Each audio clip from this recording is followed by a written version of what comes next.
Ang kwentong ito ay hango sa tunay na buhay. Walang eksaktong taon. Nangyari ito sa lugar ng Panay. Sa isang liblib na baryo na nasa gilid ng kagubatan, isang mag-ama ang namumuhay bilang mga albularyo at naging tagapagtanggol laban sa mga nilalang na mula sa dilim. Ang ama, si Mang Maeng. Isa itong bihasang manguukit ng mga anting-anting at albularyo na nakakaalam ng iba't ibang ritual para labanan ang mga aswang at ibang uri ng nilalang. Ang kanyang anak naman ay itago natin sa pangalang Estong. Nag-aaral pa lamang ito ng mga sinaunang kaalaman tungkol sa pagiging albularyo at ang paggamit ng mga halamang gamot at ritual sa pagpapagaling. Bukod naman sa ganitong gawain, ay isa sa mga gumagawa din ng mga palayok itong si Estong bilang pinagkakakitaan nila. Isang araw, may dumating na kakaibang pangyayari sa kanilang baryo. Isang masamang espiritu ang gumising sa ilang lugar na tinatawag nilang pugad ng mga aswang. Isang lugar ito na matagal nang itinataguyod ng mga nilalang na itinatago ang kanilang presensya sa kalikasan. Walang iba kundi ang mga aswang. Mga nilalang na may kakayahang magbago ng anyo at magdulot ng kamatayan. Nagpasya nang magsimula ng paghahasik ng lagim sa baryo. Si Mang Maeng naman at Estong ay nagpasya na halukayin ang mga sinaunang kasulatan ng kanilang mga ninuno. Sa pamamagitan ng tulong ng mga usal na ito at ng mga pangontra ay gumawa sila ng isang planong magtatanggal sa mga aswang sa kanilang teritoryo. Hindi nila alam na ang laban na kanilang haharapin ay hindi lamang laban sa mga aswang, kundi laban din sa kanilang mga takot at mga lihim na matagal nang nakatago. Nang sumunod na araw, isang matinding takot ang bumalot sa buong baryo ng San Miguel. Ang mga tao'y nagkukumpulan sa harap ng simbahan. Nagdarasal para sa kaligtasan nila. Minsan kasi ay may mga nagsasabing may narinig sila na mga kakaibang uri ng tunog na parang mga ungol at halakhak na hindi maipaliwanag. Minsan may mga tao ring nawawala sa dilim ng gabi. At sa mga sumunod na araw, tanging mga bakas ng paa na may kalansay ng hayop ang natagpuan. Si Mang Maeng, nakilala sa kanyang mga kakayahan bilang albularyo, hindi ito nag-atubiling magsimula ng ritual sa harap mismo ng simbahan. Dito siya nagsimula na magdasal at nag-alay ng mga halamang gamot. Alam niyang hindi madali na laban ang kanyang haharapin. Ngunit nagsimula niya nang iparamdam kay Estong ang bigat ng misyon na kanilang tatahakin. Hindi lang ito basta pakikibaka sa mga aswang.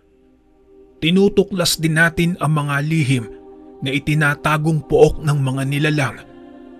Ang pugad ng mga aswang ay hindi basta isang lugar. Isa itong portal na nag-uugnay sa dalawang mundong magkaiba at may mga nilalang doon na matagal nang naninirahan at nagmamasid sa ating mundo. Wika naman dito ni Maeng habang pinagmamasdan ang mga halamang gamot na kanilang inihanda. Si Estong naman, bagamat bata pa, ay nagtataglay ito ng matalim na isipan at hindi siya basta-basta natatakot. Pinagmasdan niya ang mga sinisimulan ng ama at ramdam niya ang bigat ng kanilang misyon. Sa kabila ng lahat ng ito, isang tanong ang patuloy na naglalaro naman sa kanyang isipan. Ano ang dahilan ng pagising ng mga aswang sa lugar nito? Sa gabing yon, habang ang buong baryo ay natutulog, naglakbay ang mag-ama patungo naman sa loob ng kagubatan. Tinutok nila ang kanilang mga landas patungo sa tinatawag nilang pugad ng mga aswang. Ang lugar na ito ay hindi basta-basta napupuntahan ng sino mang normal na tao. Ayon naman dito kay Mang Maeng, ang mga aswang na yon ay may kakayahang magtago ng kanilang presensya. Kaya't kinakailangan nilang mag-ingat ng sobra. Habang naglalakad sila sa madilim na kagubatan, bitbit nila ang ilang mga kagamitan, mga anting-anting, mga pangontra at mga halaman na may kapangyarihang magpalakas ng kanilang katawan at magbigay ng proteksyon. Nararamdaman nila ang malamig na hangin na humahaplos sa kanilang balat. Tanda ito na malapit na sila sa lugar na tinatawag nilang pugad. Dahan-dahan lang tayo, Estong anak. At kahit anong mangyari, manatiling kalmado. Huwag mong kalimutang gamitin ang mga ritual na itinuro ko sa'yo. Paalala dito ng kanyang ama. Ama, bakit po ba nagkaroon ng pugad ng mga aswang sa lugar nito? Bakit po sila matagal nang nandyan? Kuryosong tanong naman dito ng anak. Tumigil naman sandali itong si Mang Maeng at tumingin ito sa kanyang anak. Seryoso ang muka. Ayon naman sa ama, ang pugad ng mga aswang ay isang lugar na nilikha ng mga sinaunang nilalang. Ang kagubatan at mga bundok sa paligid nito ay puno ng misteryo at lihim. Bago pa man dumating ang mga tao sa mundong ito, ang mga aswang ay naroroon na. Pero may isang masamang pangyayari na nagpabago sa kanila. Dati, mga tagapag-alaga sila ng kalikasan. Ngunit dahil sa pagkakasala ng kanilang mga ninuno, sila ay napag-iwanan sa pagitan ng dalawang mundo. Nagpatuloy naman sila sa kanilang paglalakbay. Dumaan sa makakapal na punong kahoy at sa mga lugar na matagal nang hindi napupuntahan ng sinuman. Sa kanilang pagdating sa lugar na yon, napansin nila ang kakaibang katahimikan. Wala ni isang tunog mula sa mga ibon o hayop. Ang kalikasan ay tila tumigil ng mga sandaling yon. Nakita naman nila ang isang malaking puno. Tila ito ang sentro ng lahat ng nangyayari. Sa paligid ng punong yon, may mga itim na anino at mga mata na kumikislap mula sa dilim. Walang duda, nasa harap na nila ang pugad ng mga aswang. Habang ang mag-ama ay naglalagay ng mga pangontra sa paligid ng puno, isang malalakas na hiyaw ang sumalubong sa kanila. Ang mga aswang na may mga mata na naglalagablab. Lumabas ito mula sa dilim. Isang nilalang ang humarap sa kanila. May matalim na pangil at mahabang kuko. Sino ang nagtatangkang pumasok sa aming teritoryo? Sigaw nito. Ang boses nito ay parang alon ng hangin. Si Mang Maeng naman ay hindi nag-atubili at nagsimula ng magdasal. Mabilis niyang binanggit ang mga inkantasyon at iniangat ang isang anting-anting sa ere.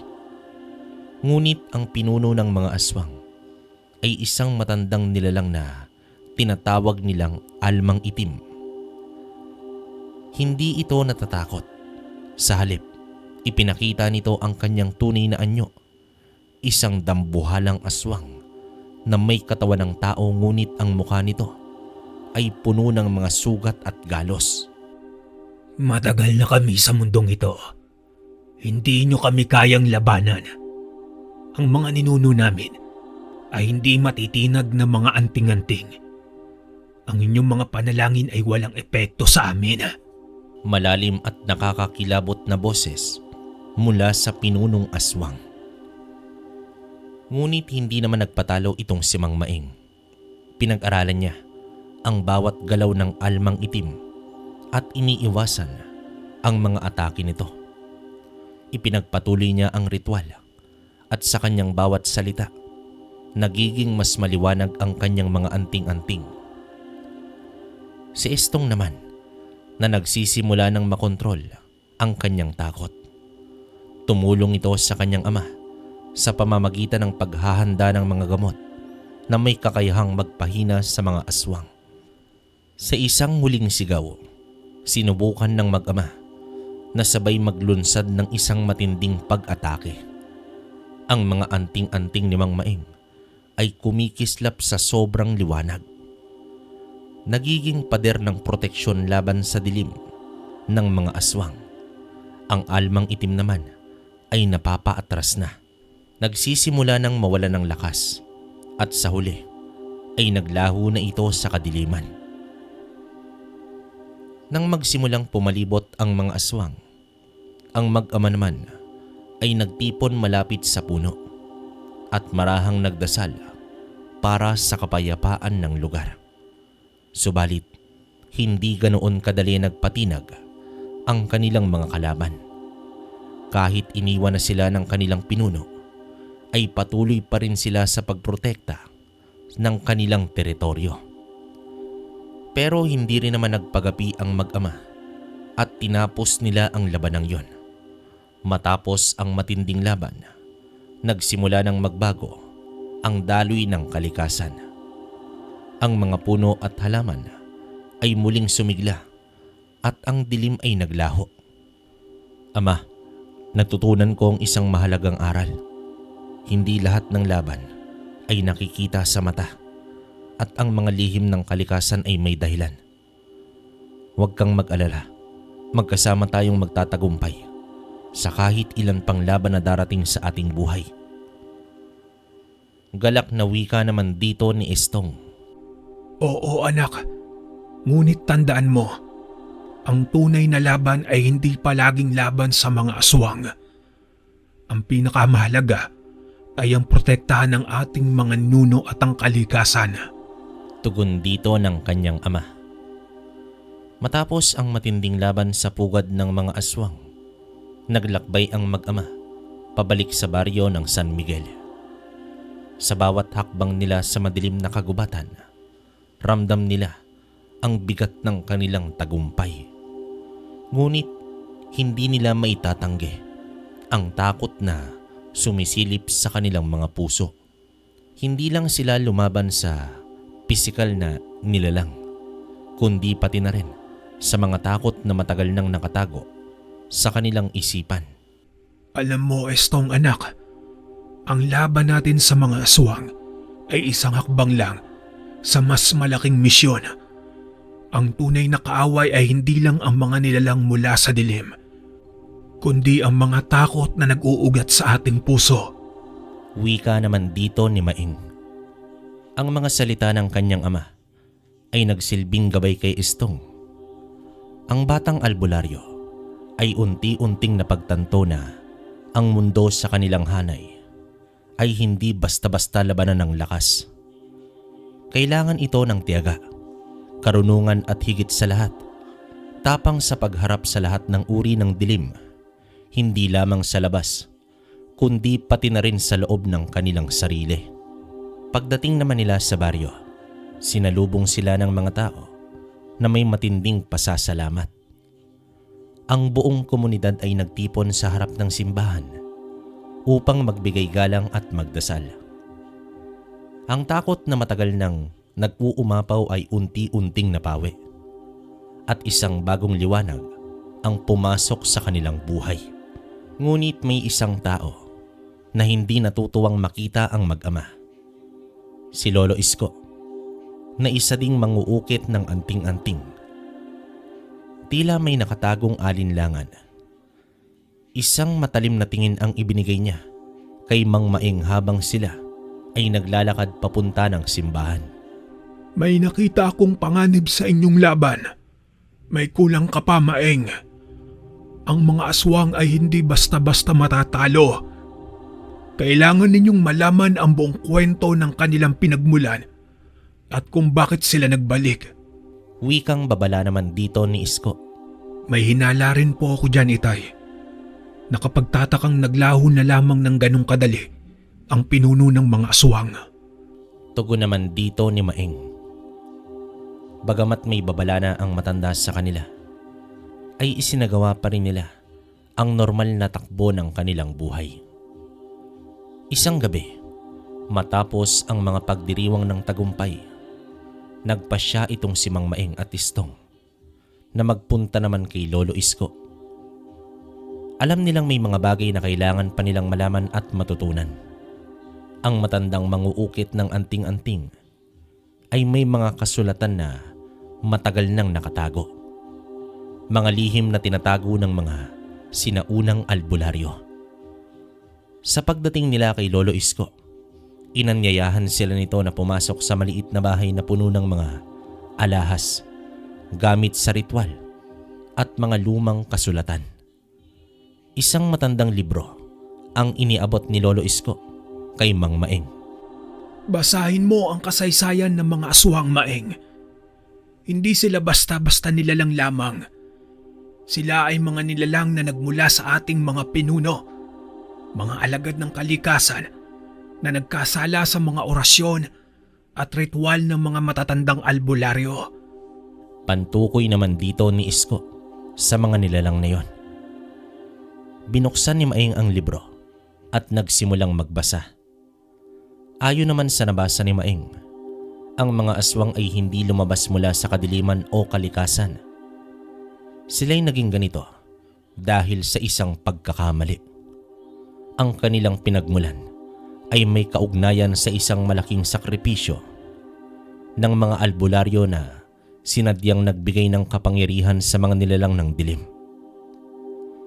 Sila ang mga unang magkasalungat sa ating mga ninuno. Dahil naman sa itim na ritual, ang mga nilalang na dapat sana ay maging tagapangalaga ng kalikasan ay naging mga aswang. Mga nilalang na may kakayahang mangakit at magwasak ng buhay. Papaano po ito nangyari, Lolo Isko? Kung sila'y mga nilalang na dapat maging tagapangalaga, bakit naman sila nagbago? Wika naman dito ni Istong. Isang matinding pagkakamali sa isang sinaunang ritual ang naging sanhi ng lahat ng ito. Ang kalikasan ng mga aswang ay nakatanim sa kanilang mga ugat at sa kanilang galit sila'y nagbabalik. Naghahanap ng kapangyarihan at pagkontrol sa mundong ibabaw. Wika naman dito ni Isko habang nakatingin kay Maeng. Gumuhit naman sa isip ni Maeng ang katanungan kung sino kaya ang gumawa ng ritual. Sadya bang nagkamali o may masamang intensyon ang gumawa nito? Sa pag-uwi nila ng bahay ay nagtimpla agad ng kape itong si Istong. Matagal-tagal na rin kasi na hindi na sila magkasamang nagkakape ng ama. Gawa nga ng pagkaabala dahil sa mga aswang. Tay, kumusta na kaya sina Nanay at Agnes? Baka pwedeng dito na lang sila tumira kasama natin. Panimula ni Istong habang humihigop ito ng kape. Pasensya ka na, anak. Pero mas maiging doon muna sila sa tiyahin mo. Di hamak na mas ligtas sila doon. Tugon dito ng kanyang ama. Sa uri kasi ng landas na tinahak ng mag-ama ay isang mabigat na alalahanin pa kung may kasama silang mangmang sa lihim na karunungan. Kaya mas minabuti nila na manirahan ng magkahiwalay. Hindi naman lingid sa kalaman ni Maeng ang mga pamilya ng antingero na siyang binabawian ng mga kalaban. Tinitiis na lamang nila na mahiwalay sa kapamilya kaysa malagay pa sa bingit ng kamatayan ang buhay ng mga ito. Samantala, habang pinag-aaralan ng mag-ama ang mga natutunan nila mula kay Lolo Isko, nagkaroon sila ng masamang kutob. Hanggang isang gabi, naganap ang isang kagimbal-gimbal na pangyayari. Ang mga aswang na napalayas ay muling nagbalik sa pugad ng mga aswang. At ang pinuno ng mga aswang, ang almang itim, ay nagpatuloy sa paghihigante. Ang mga manguukit ng anting-anting sa buong baryo ay nagsimulang mag-imbento ng mas malakas na sandata laban sa mga ito. Muling pinangunahan ni Mang Maeng at Istong ang isang mas pinatibay na ritual upang labanan ang mga aswang. Ngunit napansin nila na ang mga aswang ay nagkaroon ng mas mataas na kapangyarihan. Tila may isang misteryosong nilalang na nagtutulak sa kanila na muling magbalik. Dahil dito, nagsimula silang magtulungan at mag-imbento ng mas malalim na ritual at albularyo. Si Mang Maeng, habang pinapalakas ang mga anting-anting at ritual, ay nagtangkang hanapin ang tunay na ugat ng kapangyarihan ng mga aswang. Si Istong naman, sa kabila ng kanyang takot, ay patuloy na nagsanay upang magamit ang kaalaman sa mga halamang gamot at iba pang albularyo upang labanan ang mas malupit na aswang na nagbabalik. Sa huling gabi ng buwan na ito, dito na isinagawa ng mag-ama ang ritual na natutunan mula sa mga lumang kasulatan. Pero mahigpit silang pinaalalahanan ni Lolo Isko na maging maingat dahil sa tagal na ng panahon at sa pagbabago ng mundo, maaring hindi na e-epekto ang ritual na yon. Ang ritual na ito ang magpapabalik sa mga aswang sa tunay nilang anyo sa pamamagitan ng lihim na ritual na nahugot mula sa mga kasulatan ng mga ninuno. Napagtanto nilang hindi nila dapat labanan ang mga aswang ng buo. Kailangan nilang lumikha ng balanse. Sa bukana ng pinamumugaran ng mga aswang na yon ay gumuhit ng linya sa lupa itong si Maeng. Ito ay magsisilbing harang kung sakaling may mga nilalang na aatake sa kanila. Habang nagsasagawa ng ritual, habang nagdarasal at nag-aalay ng mga halamang gamot, ginamit nila ang kanilang anting-anting upang muling itama ang mga pagkakamali ng kanilang mga ninuno. Damang-dama ni Istong ang matinding kilabot nang masilayan ang gubat sa kanilang harapan. Para bang nagkikwento ang bawat sanga ng mga puno na sumasaliw sa ihip ng hangin. Huminga ng malalim ang binata at pilit iwinawaksi ang takot na kanyang nararamdaman. Anak, ayos ka lang ba? Nais mo pa bang ituloy ito? Kung hindi mo kaya, bumalik ka na lang. Pag-aalala dito ng kanyang ama. Hindi tayo, gagawin natin to ng magkasama. Gaya ng sinabi ko sa iyo noon, magkasama tayo sa lahat ng tagumpay. Pagpapalakas loob pa dito ni Istong. Nang mailatag na ang mga kailangan ay nagsimula na nga ang ritual. Sa ilang pagbigkas pa lamang ng mga orasyon ay nakakarinig na sila ng mga naghihiyawan. Animoy mga kaluluwang nagmula sa kinailaliman ng mundo. Mga iyak ng paghihinagpis at katakot-takot na mga pag-angil. Nagmistulang nakikipaglaban sila sa aspeto ng espiritual. Habang sila ay nagdadasal, ay may mga wangis ng mga nilalang na lumilipad at pumapaikot sa kanila. Tila mga usok na may nabubuong imahe ng mga demonyo. May mga pagkakataon pang tila sinisip-sip ng mga ito ang kanilang kaluluwa. Huwag kang bumitaw, anak, sa pananampalataya sa ating may likha. Huwag mong hayaan ang iyong sarili na masindak sa mga nilalang na iyong nakikita. Paalala naman dito ng kanyang ama. Bagamat pinapalakas ni Maeng ang kalooban ng anak, ay maging siya ay dinadagana din ng dibdib. Isang matinding hamon ang kanilang ginawa upang mahubaran sa nakalukob na anyo ang mga aswang na yon. Sa isang matinding pagdapo ng liwanag, ang mga aswang ay nagbago at sila'y naging mga tagapag-alaga muli ng kagubatan at kalikasan. Naging simbolo ang mag-ama sa kanilang baryo. Hindi lang ng lakas, kundi ng kahalagahan ng pagtutulungan at pag-unawa sa kahulugan ng kapangyarihan. Ang mundo ng albularyo ay hindi lamang tungkol sa pagpatay o pagpapalaya, kundi tungkol ito sa pagkakaroon ng kaalaman at tamang pananaw sa kalikasan at sa mga nilalang na nakatago sa dilim.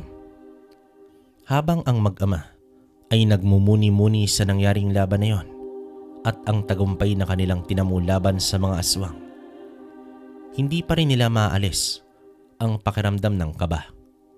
Ang mga salitang sinabi ni Lolo Isko ay patuloy na umiikot sa isip ni Mang Maeng. Hindi pa ito ang huli, Maeng. May mas malalim pang lihim. Samantala, ramdam ni Maeng ang pananabik ni Istong na makita ang ina at kapatid. Kaya naman nagpasya muna siyang puntahan nila ang kapamilya. Kahit sa loob ng iilang araw ay nakapagpahinga sila sa mga hamon ng buhay. Masaya naman silang nagsama-samang muli. May konting handaan pa upang pagsaluhan. Ngunit dumating na ang araw na kailangan na nilang humarap muli sa kanilang nakagisnan. Isang araw nun, habang binabaybay nila ang kagubatan, napansin ni Estong na may kakaibang pakiramdam. Parang may nagmamasid sa kanila mula sa madilim na mga puno. Tumingin naman siya kay Maeng, ngunit ang kanyang ama ay hindi makapagsalita. Si Mang Maeng noon ay tila nag-iisip ng malalim at sa mata ng kanyang anak, nakita niyang may isang uri ng takot na itinatago ang kanyang ama. Tay, may kasaysayan pa ba na hindi natin alam? Tanong naman dito ni Estong. Tumigil si Mang Maeng at tumingala ito sa mga puno. May isang sumpa, anak. Mga aswang na nakatalikod sa atin ay hindi lang basta mga nilalang na itinatag ng kasamaan. Sila ay naging ganito dahil sa isang pagkakamali ng ating mga ninuno. Ang mga unang albularyo.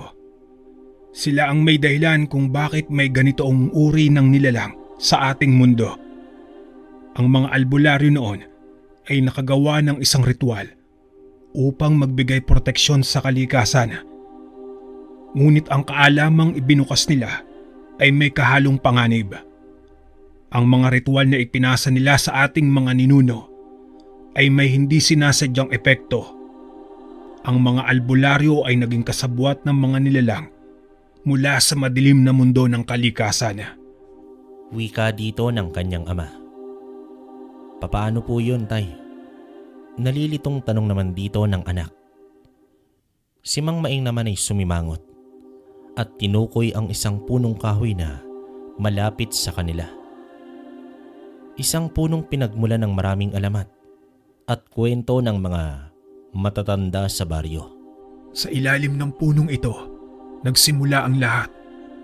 Dito inukit ang unang kasunduan ng mga albularyo at ng mga nilalang ng dilim, ang mga aswang. Tulad ng mga nilalang sa kagubatan, ay minsan nagsilbing mga tagapangalaga ng kalikasan. Ngunit dahil sa sobrang kapangyarihan ng ritual na ginawa ng mga ninuno, nagkaroon sila ng hindi makontrol na galit at unti-unting nawalan sila ng kontrol sa kanilang sarili. Paglalahad dito ng kanyang ama. Inaya na agad ni Maeng ang anak na magpatuloy na. Habang naglalakad, napansin nila ang isang kakaibang ulap na lumulutang sa ibabaw ng kagubatan. Hindi ito tulad ng pangkaraniwang ulap. Ito ay napakaitim at may konting liwanag sa gitna. Napansin naman ni Estong ang kakaibang paggalaw ng mga hayop sa paligid. Walang ibon, walang ingay mula sa mga insekto.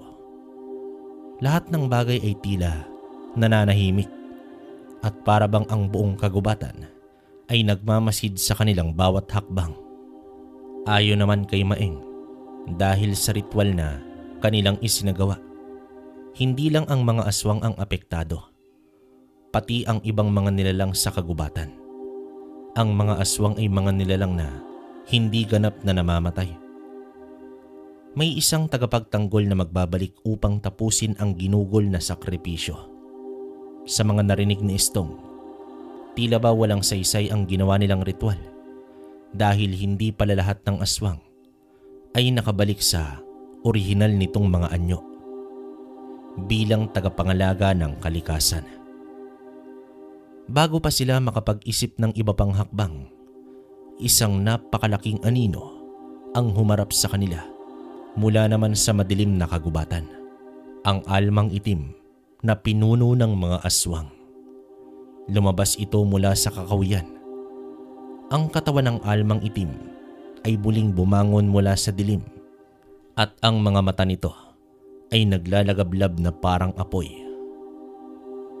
Si almang itim, bagamat natatalo ito noong nakaraang laban, muling nabuhay sa ilalim ng sinaunang sumpa.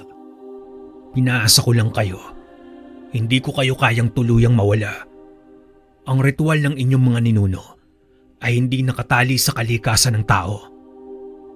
Kaming mga aswang ay bahagi na ng ikot ng mundo at ngayong ako'y muling bumangon. Isang alingaw-ngaw ng kabangisan ang maghatid ng wakas. Wika ng pinunong aswang sa malalim na boses. Ngunit hindi pa natapos ang laban. Habang si almang itim ay nagsasalita, ang mag-ama naman ay nagtipon ng lakas mula sa kanilang mga anting-anting. Naniniwala sila na ang orasyon at ritual ng kanilang mga ninuno ang tanging paraan upang tuluyang matigil ang kasamaan. Si Istong naman ay nagsimula ng magdasal ng mabilis na orasyon habang si Mang Maeng naman ipinagpatuloy ang pagpapalakas ng kanilang mga anting-anting. Sa bawat salita ng dasal ni Estong, ang liwanag mula sa kanilang mga anting-anting ay nagsimulang magpalit kulay mula puti, naging kulay asul, at kalaunan ay naging purong dilim. Nakita ni Estong na si almang itim ay unti-unting nawawala ang kontrol sa kanyang sarili. Tay, ang sumpa. Kailangan natin tapusin ang ritual ng buo. Sigaw naman dito ni Estong. Si Mang Maeng naman, nang makita ang kanyang anak, ay nagsimula ng mawalan ng lakas. Pinilit niyang humakbang upang mag-alay ng higit pang sakripisyo. Ang mga anting-anting sa kanilang katawan ay nag-uumapaw na sa liwanag at nagsimulang sumabog ng malalakas na tunog. Sa isang matinding pagsigaw, pinagsama nila ang lakas ng mga ritual upang tuluyang puksain ang galit na sinimulan ng mga aswang. Sa isang iglap lang, ang buong kagubatan ay napuno ng matinding liwanag. Ang mga punong kahoy ay nag-uunahan sa pagbagsak at ang mga aswang ay nagsimulang maglaho. Si almang itim naman ay sumabog sa isang alon ng itim na usok na nagsanib sa mga ulap. Ang katawan nito ay naglaho sa kalangitan at ang madilim na ulap ay nawala ng hugis. Sa huling sandali ng kanilang ritual, napansin ni Estong na ang katawan ng kanyang ama ay nagiging mahina na. Ang matinding sakripisyo na ginawa ni Mang Maeng ay nagdulot ng pagkapagod sa katawan nito. Tumulong si Estong na alalayan ng kanyang ama habang ang liwanag mula sa mga anting-anting ay unti-unting humihina. Anak, natapos na natin ang sumpa. Ang kalikasan ng mga aswang ay magsisilbing alaala na lamang. Tandaan mo, hindi lahat ng nilalang ay may masamang layunin. Kailangan lang nilang matutunan kung paano magbalik loob at muling maging bahagi ng kalikasan. Wika naman dito ni Maeng na labis nang nanghihina. Tay, lumaban ka. Gagamutin kita. Ibabalik kong lakas mo. Wika naman dito ni Estong sa kanyang labis na pag-aalala. Sa oras ng matinding pangangailangan ay lumabas ang angking galing ni Estong. Ang natutunan niya sa kanyang ama ay siyang ginamit nito upang masalba ang buhay ni Mang Maeng. Wala man sa ulirat pero umaliwalas ng muli ang mukha ni Mang Maeng. Sa mga oras ding yun, ang buong kagubatan ay muling napanumbalik sa itsura nito. Mga puno at halaman ay muling sumigla at ang mga hayop ay nagsimulang magbalik sa kanilang tirahan. Ang takot at dilim ay nawalan ng saysay at ang mga taong sa baryo ng San Miguel ay nakatagpo ng tunay na kapayapaan. Naging makulay naman ang kasaysayan ng mag-ama sa baryo at ang mga kabataan ay nagsimulang mag-aral ng mga ritual at tradisyon upang mapanatili ang balanse sa kalikasan. Sa bawat taon, ginugol nila ang oras upang magdasal at mag-alay ng mga sakripisyo upang ang sumpa ng mga aswang ay hindi na muling bumangon pa. Si Istong na ang nagpatuloy sa tradisyon ng kanyang ama. Naging bagong guro ng mga albularyo sa baryo. Mula sa mga kasaysayan ng kanyang ama, natutunan ng mga tao ang kahalagahan ng kalikasan at ang tamang paggamit ng kapangyarihan upang mapanatili ang kaayusan at kapayapaan sa mundong ibabaw. Matapos ang matagumpay na laban ng mag-ama sa mga aswang, nagpatuloy ang buhay sa baryo ng San Miguel. Ang mga tao ay muling nakabalik sa kanilang mga araw ng kapayapaan. Ngunit hindi nagtagal. Nagsimulang makaramdam ng kakaibang takot sa kanilang mga puso. May mga hindi may paliwanag na pangyayari na nagsimula muling maganap. Ang mga tao sa baryo ay nagsimulang nagkasakit, nawalan ng gana sa buhay, at bigla na lamang naglaho ang mga alaga nilang hayop. Ang mga bahay ay nagkakaroon ng mga kakaibang amoy at ang mga batang naglalaro sa labas ay natatakot na magtungo sa kagubatan. Isang araw, dumating si Lolo Isko sa bahay ng mag-ama na may daladalang isang lihim na mensahe. May isang mambabarang na dumating sa bayan. Hindi siya ordinaryong mambabarang. Maeng, ang kanyang kapangyarihan ay nagmula sa matinding galit at puot. Siya ang magiging susunod na kalaban ninyo. Paglalahad pa nito sa dalawa. Ang mga salitang yun ay nagpasabog ng isang matinding alon ng takot sa puso naman ni Istong. Hindi niya alam kung paano nila haharapin ang isang mambabarang. Lalo na't ang mga ganitong nilalang ay kilala sa kanilang hindi matitinag na kapangyarihan sa mga orasyon at mga ritual na maaaring magdulot ng malupit na sakit o kasawian sa sinuman. Tay, may panibago na naman tayong haharapin. Kakaiba ito dahil hindi natin alam ang hangganan ng kakayanan nito. Pag-aalalang wika naman dito ni Estong. Hindi naman umimik itong si Mang Maeng. Iniisip niya ang kakayahan ng mambabarang. Iba ito kaysa sa mga nakaharap niya noon. Ni hindi man lang niya matukoy ang kinaroroonan nito. Inabisuhan naman siya ni Estong na mag-ingat sa anumang uri ng insekto na kanyang makikita. Kinabukasan, dumating ang isang hindi kilalang babae sa baryo. Ang kanyang itsura ay karaniwan, ngunit may isang kakaibang puwersa ng enerhiya na bumabalot sa kanyang katawan. Hindi ito agad napansin ng mga tao, ngunit may isang bagay na hindi maipaliwanag na nagsasabing may malupit siyang layunin. Ang babae ay palaging nakatingin sa mga tao ng may ngiti sa labi, ngunit ang kanyang mga mata ay puno ng lihim. Ang mga tao sa baryo ay hindi pa nakakaranas ng ganitong uri ng takot. Walang nakakaalam kung saan nagmula ang babae o kung anong layunin niya. Ang ilang matatandang albularyo sa baryo ay nagsimulang magduda.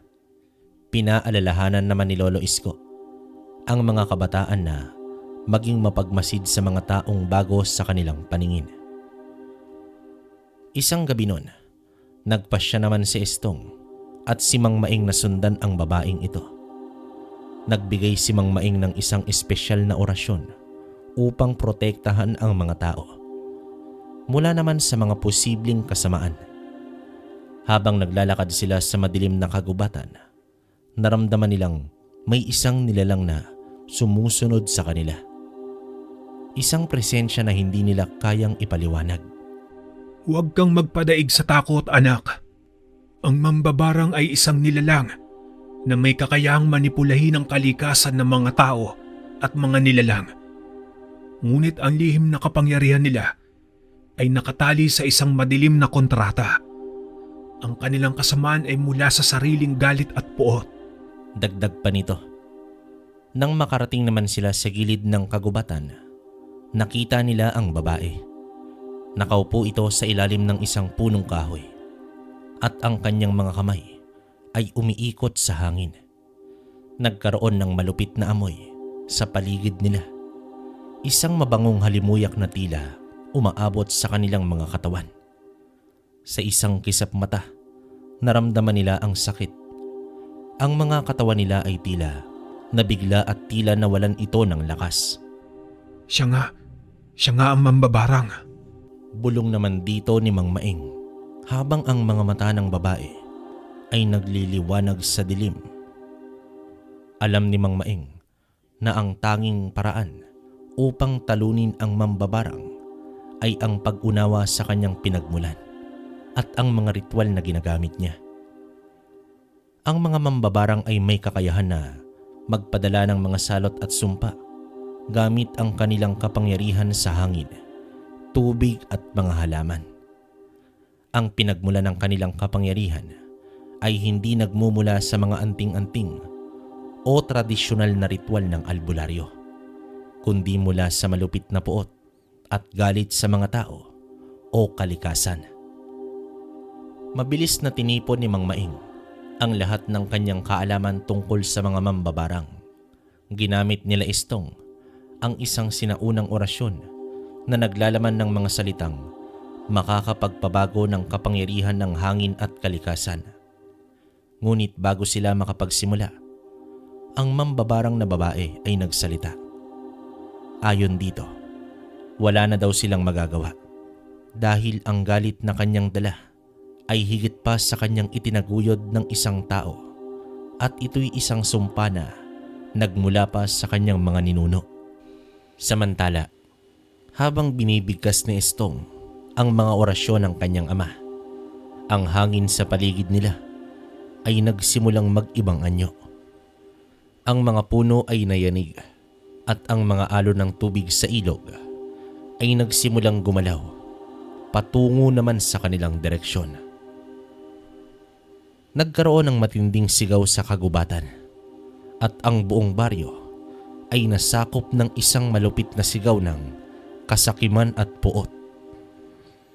Ang mambabarang na yon ay nagsimulang magpakawala ng mga sumpa. Isang ulap ng itim na usok na bumabalot sa katawan ng mag-ama. Ang sakit na dulot ng usok na ito ay nakakaramdam ng pagnanasa sa dugo at katawan. Ngunit hindi naman tumigil si Mang Maing. Sa huling sandali ng kanyang mga orasyon, isang matinding liwanag ang pumutok mula sa mga anting-anting na hawak nila at ang mambabarang na yon ay nahulog sa lupa. Tumagal ng ilang oras ang laban, ngunit sa wakas ay nalaman ng mag-ama ang lihim ng mambabarang. Ang babae ay hindi nagmula sa kasamaan ng sarili, kundi dahil sa isang pagkakamali ng kanyang mga ninuno na naghati ng kapangyarihan ng kalikasan. Ang puot na tinago sa loob ng mga kasaysayan ng kanilang angkan ay naging dahilan ng kanyang kapangyarihan. Sa tulong ng mag-ama at ng mga sinaunang ritual, nagawa nilang alisin ang galit na nagpasuko sa kanyang katawan at muling ibalik ang balanse ng kalikasan. Sa huli, nagpakumbaba ang mambabarang at nagsimulang mag-alay ng paghingi ng tawad. Humihiling na tulungan siyang itama ang pagkakamali ng kanyang mga ninuno. Sa gabing yon, natutunan ni Estong at ni Mang Maing na ang bawat nilalang, kahit ang mga mambabarang, ay may pagkakataong magbago. Ang tunay na laban ay hindi tungkol sa pagpatay o paghiganti, kundi sa pagpapatawad at pag-unawa sa pinagmula ng galit. Ang pagsuko ng mambabarang ay isang patunay na napakabusilak talaga ng ating may likha. May umusbong man na kasamaan sa mundo, naglalaan naman ang may likha ng mga instrumento upang magamit ng napiling tao laban sa kadiliman. Isang taon ang lumipas nun mula nang matalo ang mambabarang sa baryo ng San Miguel. Ang mga tao ay nakaramdam ng konting kapanatagan. Ngunit sa kabila ng lahat ng ito, isang bagong takot ang muling nagbabalik. Ang mga kababalaghan sa kagubatan ay nagsimulang mangyari muli. Ngunit may mga bagong uri ng kasamaan na lumitaw. Hindi na lamang mga aswang, kundi isang bagong uri ng itim na kapangyarihan. Sa muli ay haharap na naman ang mag-ama sa laban ng kabutihan kontra kasamaan. Ngunit sa pagkakataong ito ay mas lumawak na rin ang kaalaman dito ni Estong. Isang gabi, habang naglalakad si Estong at Mang Maing, may mga usap-usapan na isang mangkukulam ang nagbibigay kasamaan sa kanilang paligid. Hindi ito ang mga mangkukulam na tulad ng dati nilang nakakasalamuha. Ang mangkukulam na ito ay may mas madilim na layunin. Isang nilalang na gumagamit ng mahika upang manipulahin ang buhay ng ibang tao, magdala ng salot at magasik ng lagim sa kanilang baryo. Tay, bakit may mga ganitong nilalang na nagsisilabasan? Bakit hindi sila natitinag sa atin? Kunot noong tanong naman dito ni Estong. Ang mangkukulam ay isang uri ng nilalang na may kakayahang manipulahin ang kalikasan. Pero hindi tulad ng albularyo. Hindi sila nagpapalaganap ng kabutihan. Ang kanilang kapangyarihan ay nagmumula sa itim na mahika, puno ng galit, inggit at paghihiganti. Kapag ang isang mangkukulam ay pinili ang landas na iyon, hindi basta-basta sila matitinag. Ang mga ritual na kanilang ginagawa ay hindi basta-bastang nakikita ng ordinaryong mata. Tugon naman dito ni Maing habang huminto ito sa kanyang paglalakad. Ang mga kasaysayan ni Lolo Isko ay muling pumasok sa isipan ni Estong. Tinutukoy nito ang mga mangkukulam na nagmula pa sa mga unang panahon. Mga nilalang na ipinanganak mula sa puot at pagkatalo sa buhay. Nais nilang maghiganti at gumamit ng itim na mahika upang manipulahin ang mga tao at kalikasan para sa kanilang sariling kapakinabangan. Habang papalapit sila sa kagubatang yon, naramdaman naman ni Istong na may kakaibang puwersa na humahadlang sa kanilang daraanan. Ang hangin ay nagbago. Tila nagdadala ng lamig at ang daloy ng tubig ay tumigil sa kanilang paggalaw.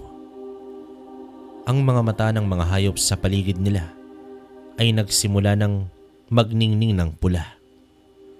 Nagwika naman ang kanyang ama na senyales ang mga pagbabago sa paligid na may mangkukulam na malapit lamang. Nagpatuloy naman sila sa paglalakad at sa isang madilim na bahagi ng kagubatan, nakita nila ang isang matandang bahay. Ito ay isang lumang kabahayan na tila iniwasan ng lahat. Mga pader na may mga kahoy na nasira at tinangay ng panahon. Ngunit ang pinagtataka nila, may narinig silang mga boses mula sa loob ng bahay na yon. Napatanong na lamang si Estong kung ano ang nangyari sa lugar. para itong sinalanta ng bagyo. Binalaan naman siya ng kanyang ama na mag-ingat dahil posible na ang mga nakikita nila ay pawang mga ilusyon lamang. Sa sandaling makalapit sila, ang pinto ng bahay na yon ay biglang nagbukas at isang matandang babae na may mapanuring mga mata ang lumabas mula dito. Ang kanyang balat ay kulay abo at ang kamay nito ay may mga hikaw na yari sa itim na bato, mga simbolo ng kanyang madilim na kapangyarihan. Binati pa sila nito at malugod na pinapasok sa loob ng bahay. Habang pumasok sa bahay, naramdaman ni Estong ang isang matinding pagkapagod na dumapo sa kanilang katawan. Ang hangin sa loob ay merong mabigat na amoy at ang mga dingding ay may mga simbolo ng mahika. Mga guhit na tila buhay na sumusubok na magsalita. Pinaupo naman sila sa mga silya na may hugis bilog na mesa at nagpakilala ang matandang babae bilang si Aurora. Inalok pa sila nito ng inumin at pagkain, ngunit tumanggi naman ang mag-ama. Sa hinuwa ni Maeng, tila isang pagkakamali ang pagpasok nila sa bahay ng mangkukulam. Sa katunayan, may hinahanap kami dito at dito kami napadpad sa lugar na ito. Wika naman dito ni Maeng habang inaalis ang tingin sa matandang babae. Tumugon naman dito ang matanda na nagpapaiwatig sa kanyang tunay na katauhan. Ayon dito, lumaki siya sa isang mundo na nababalot ng kalungkutan. Isa-isang nawala ang mga mahal sa buhay at wala man lang sumagip sa kanya habang nasa kalagitnaan ng matinding pangangailangan.